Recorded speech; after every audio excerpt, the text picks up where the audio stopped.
तो ओम नमः शिवाय, श्री शिवाय नमस्तुभ्यम, जय श्री महाकाल। जी हाँ भक्तों, क्या आपके भी घर में कोई ऐसा आपका बच्चा है जो बिल्कुल भी नहीं पढ़ता? किसी घर में एक लड़का है, किसी के दो लड़के लड़कियां हैं, तो लड़की पढ़ती है तो लड़का नहीं पढ़ता, और लड़का पढ़ता है तो लड़की नहीं पढ़ती। क्या ऐसा कुछ है?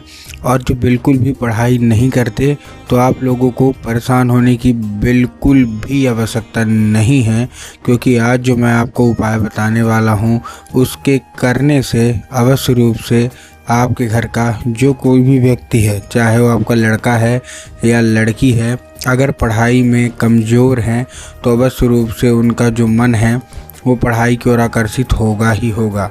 क्या करना है, कैसे करना है, हर एक चीज़ मैं आपको फुल डिटेल में बताने वाला हूँ, तो उपाय ध्यान से सुनिएगा ज़रूर। अगर आपने आज का ये उपाय ध्यान से सुना तो अवश्य रूप से आप देखेंगे कि आपका जो भी बच्चा है, जिसका भी मन पढ़ाई लिखाई में नहीं लगता, अवश्य रूप से उसका जो मन है वो पढ़ाई की ओर अवश्य रूप से लगेगा ही लगेगा। क्या करना है, कैसे करना है, ध्यान से आपको बस सुनना ही सुनना है। देखिए, आपको भी पता है कि पूज्य गुरुदेव की जो कथा होती है उसमें लाखों की भीड़ आती है। कैसे भीड़ आती है? लाखों की भीड़ आती है। और जब गुरुदेव की कथा में लाखों की भीड़ आती है तो वहाँ ज़्यादातर जो भक्त होते हैं वो क्या करते हैं? पत्र के द्वारा अपनी इच्छा और पत्र के द्वारा अपनी मनोकामना गुरुदेव तक पहुँचाते हैं। तो अभी गुरुदेव की कथा चल रही थी, आज से 4 से 5 महीना पहले की बात है। गुरुदेव की कथा चल रही थी और गुरुदेव की कथा में लाखों की भीड़ आई। अब जब गुरुदेव की कथा में लाखों की भीड़ आई तो वहाँ ज़्यादातर जो भक्त थे उन्होंने क्या किया? पत्र के द्वारा अपनी इच्छा मनोकामना जो है वो गुरुदेव तक पहुँचाई। अब जैसे ही गुरुदेव के पास पत्र पहुँचा और गुरुदेव ने पत्र पढ़ा तो वहाँ गुरुदेव ने देखा कि ज़्यादातर जो भक्त हैं उनकी क्या है? केवल और केवल एक ही इच्छा मनोकामना है कि गुरुदेव, हमारा जो बच्चा है ना, उसका जो मन है वो क्या करना है, वो बिल्कुल भी पढ़ता लिखता बिल्कुल भी नहीं है। हम लोग बहुत ज़्यादा परेशान हैं कि आखिरकार हमारा जो बच्चा है वो पढ़ता क्यों नहीं है। हमने बहुत ज़्यादा कोशिश की उसको पढ़ाने के लिए कि हमारा जो बच्चा है वो पढ़े लिखे आगे बढ़े, लेकिन फिर भी बच्चा बिल्कुल भी नहीं पढ़ता। कृपया करके कोई उपाय बता दे। हमने बहुत अच्छी उसको स्कूल में डाल के रखा है, बहुत अच्छा उसको कोचिंग ट्यूशन दे रहे हैं, हर एक तरह की सुख सुविधा दे रहे हैं, लेकिन बच्चा बिल्कुल भी नहीं पढ़ता। कृपया करके कोई उपाय बता दे। अब जैसे ही गुरुदेव ने देखा तभी गुरुदेव ने 2 से 3 उपाय बताए और कहा, केवल और केवल ये उपाय कर लेना, तुम्हारा जो भी बच्चा है जिसका भी मन पढ़ाई लिखाई में नहीं लगता, अवश्य रूप से उसका जो मन है वो पढ़ाई की ओर आकर्षित होगा ही होगा। अब जैसे ही गुरुदेव ने ये उपाय बताया, ठीक, तो लोगों ने जा जाके इस उपाय को घर में करना शुरू कर दिया। अब वही लोग 1 से 1.5 महीने के बाद गुरुदेव की कथा में वापस आए। अब जब वही लोग गुरुदेव की कथा में वापस आए तो उन्होंने क्या किया? फिर से एक बार गुरुदेव को पत्र लिखा, लेकिन ये वाला जो पत्र था ये गुरुदेव को धन्यवाद के रूप में पत्र था कि गुरुदेव धन्य हो आपका, आपके द्वारा बताया गया उपाय हमने किया, हमारी इच्छा मनोकामना भी पूरी हुई, आपका कोटि कोटि धन्यवाद। तो देखिए, चलिए चलते हैं, हम आपको भी पूरा का पूरा जो उपाय है वो समझाता हूँ और आपको भी सेम टू सेम यही उपाय करना है अगर आप चाहते हैं कि आपका बच्चा भी पढ़ाई लिखाई में आगे बढ़े। तो देखिए, जो हमारा पहला उपाय है वो एक पान का उपाय है। एक पान का पत्ता लेना है और पान के पत्ते के ऊपर आपको क्या करना है? शहद का लेपन करना है। ठीक ना, पान का पत्ता ले लिया, शहद का लेपन कर लिया। अब देखिए करना क्या है, पान का पत्ता तो ले लिया, पान के पत्ते के बाद आपको क्या करना है? उसमें शहद का लेपन करना है। किधर साइड? चिकने साइड। देखिए, पान का पत्ता 2 तरह का होता है, एक साइड खुरदुरा टाइप का रहेगा और एक साइड पूरा क्या रहेगा? चिकना रहेगा। ठीक ना, तो आपको करना क्या है? जिधर चिकना साइड रहेगा ना, उधर आपको क्या करना है?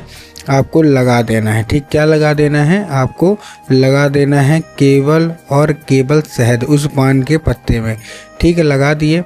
अब लगाने के बाद आपको करना क्या है? जैसे आपने लगाया, उसको लगाने के बाद अपने बच्चे के हाथ में दे दीजिए और उसको भेज दीजिए कहाँ? सीधा शिव मंदिर। अब जैसे आप शिव मंदिर भेजेंगे, शिव मंदिर भेजने के बाद उसको क्या बोलना है कि दक्षिण दिशा में खड़ा हो जाए और उत्तर की ओर अपना चेहरा कर ले। या देखिए, दक्षिण और उत्तर में ना बहुत सारे लोग कंफ्यूज होते हैं कि दक्षिण क्या है, उत्तर क्या है। हमको थोड़ा साफ साफ बताओ। तब गुरुदेव ने साफ साफ बताया है कि आप जिस भी शिव मंदिर जा रहे हैं उस शिव मंदिर का जिधर साइड जलाधारी होगा आपको अपना चेहरा उधर साइड करके खड़े हो जाना है। ठीक, खड़े हो गए। खड़े होने के बाद आपको एक नाम लेके, कौन सा? महादेव का बहुत ही सुंदर सा नाम है, श्रम्भेश्वर महादेव। तो अपने बच्चों को बोलिएगा कि श्रम्भेश्वर महादेव का नाम लेके और उन्हीं का स्मरण करके आपको चुपचाप क्या कर देना है? अर्पित कर देना है बस।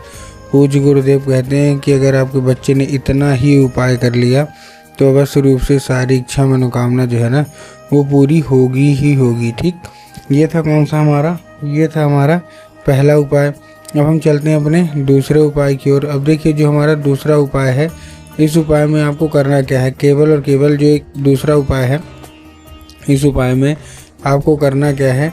आपको लेना है एक पान का पत्ता। पान के पत्ते के ऊपर आपको क्या करना है? शहद का लेपन करना है। ठीक, तो पान का पत्ता ले लिया, शहद का उसमें लेपन कर दिया। शहद का लेपन करने के बाद आपको और क्या करना है? जैसे आप शहद का लेपन करेंगे, शहद का लेपन करने के बाद आपको चुपचाप केवल और केवल क्या काम करना है? शहद का लेपन करने के बाद अपने जो, ये तो मैंने आपको बता दिया है, लेकिन ये वाला तो उपाय कर लिया। अब आपने जो दूसरा उपाय है, इस उपाय में आपको एक लाल फूल लेना है और आपके घर में माता सरस्वती की फ़ोटो या मूर्ति लेना है। ठीक, तो माता सरस्वती की फ़ोटो या मूर्ति अगर आपके घर में है तब तो अच्छी बात है, लेकिन अगर नहीं है तो आपको बाज़ार जाना है, माता सरस्वती का मतलब फ़ोटो या मूर्ति लेना है और लेके उसको घर आ जाना है। घर आने के बाद शाम के वक्त में जब भी आपके घर में पूजा पाठ होती है तो लाल फूल उठाना है, माता सरस्वती को क्या करना है?